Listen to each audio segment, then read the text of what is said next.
में जब दिया लगाओ और मंदिर में जब दीप प्रज्वलित करो, उस समय पर जब मंदिर में दीप लगाएं और मंदिर में जब दिया प्रज्वलित करें, अगर गोल बाती है तो वो तो दिए के बीच में ही होगी, फूल बाती है तो वो दिए के बीच में होगी। और मान लो अगर लंबी बाती लेकर गए हो, लंबी बाती को लेकर पहुंचे हो, तो अगर दीप लगा रहे हो, कामना रखकर लगा रहे हो कि मेरी ये कामना है, तो वो दीप का बाती का मुख अपनी ओर रखना, पर कोई कामना नहीं। हम भगवान को केवल इसलिए रिझा रहे हैं कि मेरा भोलेनाथ मेरा भंडार भरे और मेरे घर में सुख समृद्धि दे। तो दीप की बाती का मुख भगवान की ओर होना चाहिए कि हमने तेरे भरोसे पर छोड़ दिया।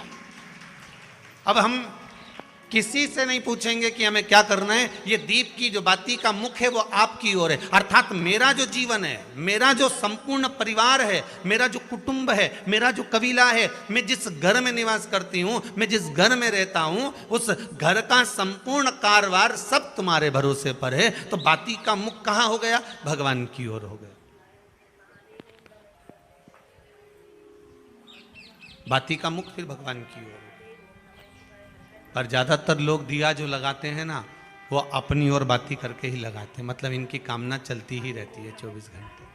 कुछ कुछ कामनाएं इनकी जागरूक रहती है, इनकी कामनाएं निरंतर रहती है। पर उस बाती में जब आप अपना संपूर्ण परिवार, संपूर्ण अपने परिवार का दुकान हो, धंधा हो, व्यापार हो, व्यवसाय हो, चाहे आप जितना भी कार्य कर रहे हो, फैक्ट्रियां चला रहे हो, वो सब अपने भगवान के भरोसे पर दे दिया, भगवान की ओर दे दिया। तो इसका मतलब ये नहीं है कि बाती का मुख भगवान की ओर हो तो तुम भगवान के बिल्कुल करीब में ही बाती का मुख कर लगा दो और भगवान को मालूम पड़े चोट लग जाए, ऐसा भी नहीं। जब भी दिया लगता है, आप बहुत ध्यान देना महाराज, अगर भगवान जिस स्थान पर बैठे हुए हैं, अगर दिया हमको रखना है, भगवान जहाँ विराजमान है, दीप जब भी रखा जाता है भगवान के सामने, तो अपन जहाँ विराजमान है उससे भगवान और अपने बीच में कम से कम 2 बीता की दूरी तो होना ही चाहिए, जिससे भगवान को भी चोट ना लगे, भगवान को भी घात ना लगे। तुलसी महारानी को जो दिया लगाया जाता है वो तुलसा महारानी से दूर लगाना चाहिए। तुलसी के क्यारे में दीप लगाने का प्रमाण नहीं है कि तुम तुलसी के क्यारे के अंदर दिया लगाओ। पहले तो ऐसा नियम था कि तुलसी का जो क्यारा बनता था उसमें एक नीचे अलग से दिया रखने की जगह बनती थी, तो उसमें दिया रख दिया जाता था। आज के जमाने में इतनी जगह ही नहीं कि वह में रखो, तो लोग वो कुंडा में धर के आ जाए।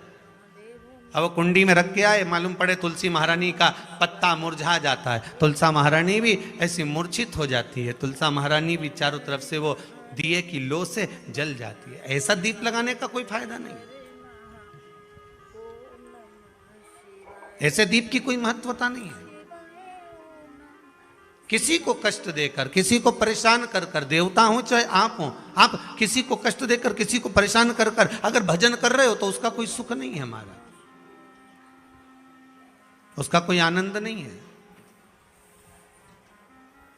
किसी को भी कष्ट देकर अगर आपने भजन भी किया, यज्ञ भी करा, दान भी करा, पुण्य भी करा, सत्कर्म भी करा, भजन भी करा, उसका कोई तत्व नहीं। शाम को 4 बजे से लेकर 7 बजे के बीच में शंकर और पार्वती के भ्रमण का समय रहता है। मेरे देवाधिदेव महादेव और माता पार्वती के भ्रमण का समय, भगवान शंकर पार्वती घूमने को निकले।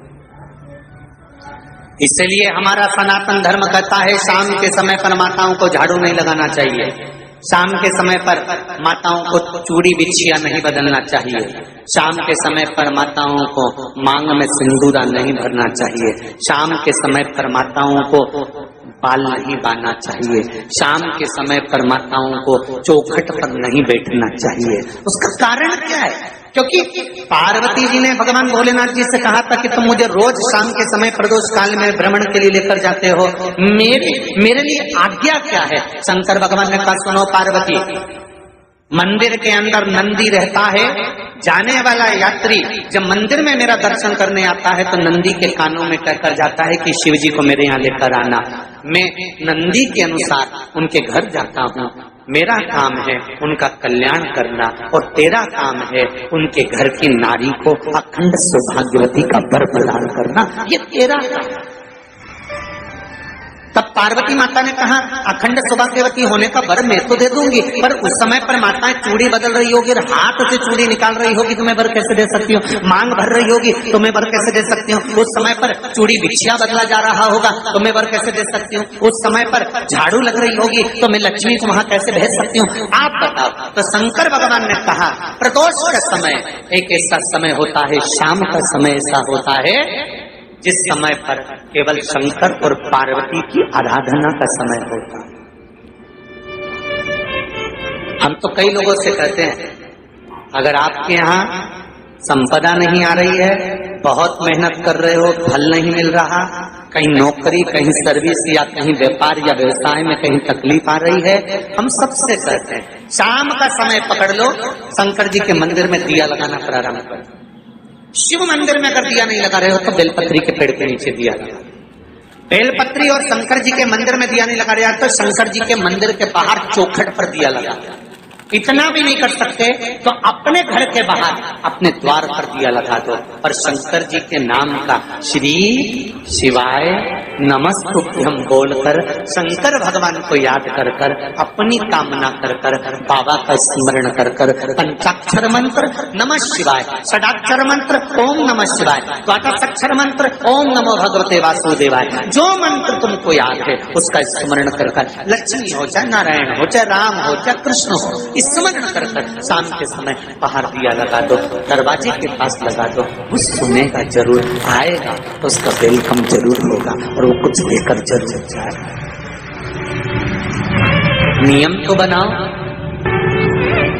उसकी चौखट पर जाकर कहना होता।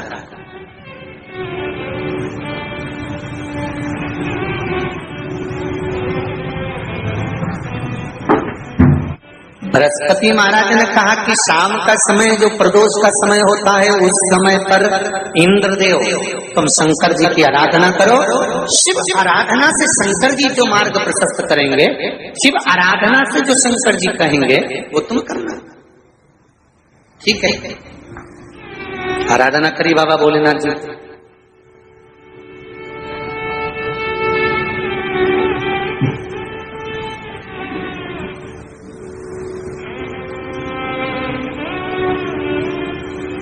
मालूम नहीं था इंद्रदेव को।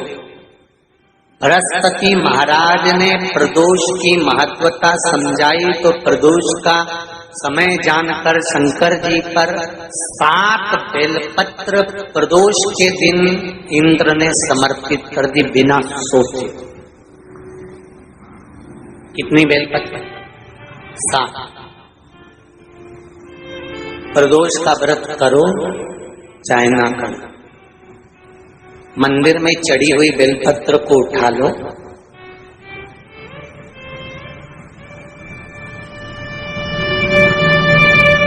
बेलपत्र का ब्रह्म कमल बना लो,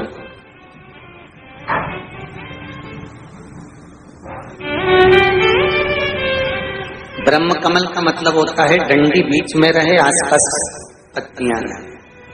7 पत्ती का ब्रह्म कमल बनाकर, जैसे ये पत्तियां हैं एक जैसी रखी हुई हैं तो इसको फैला लिया, 7 पत्ती को आपस में फैलाकर ब्रह्म कमल बनाए। प्रदोष का व्रत करें ना करें, जरूरी नहीं है कि वृक्ष से ही पत्ती लेकर आओगे तो ही शंकर जी को चढ़ाओगे। शिव जी पे से चढ़ी हुई उठाकर धोकर ब्रह्म कमल बनाकर बाबा से विनय कर कर, हे प्रभु आज मैं इस काम के लिए जा रहा हूं, बाबा मेरा यह कार्य है, बोलकर श्री शिवाय नमस्तुभ्यं बोलकर शिवलिंग पर समर्पित कर दो। दिन भर के प्रदोष व्रत का फल बाबा एक बेलपत्री समर्पित करने पर ही प्रदान कर देता है। शिव प्रदोष व्रत कर रहे हो उससे बढ़कर कोई प्रसन्नता नहीं, पर नहीं कर रहे तो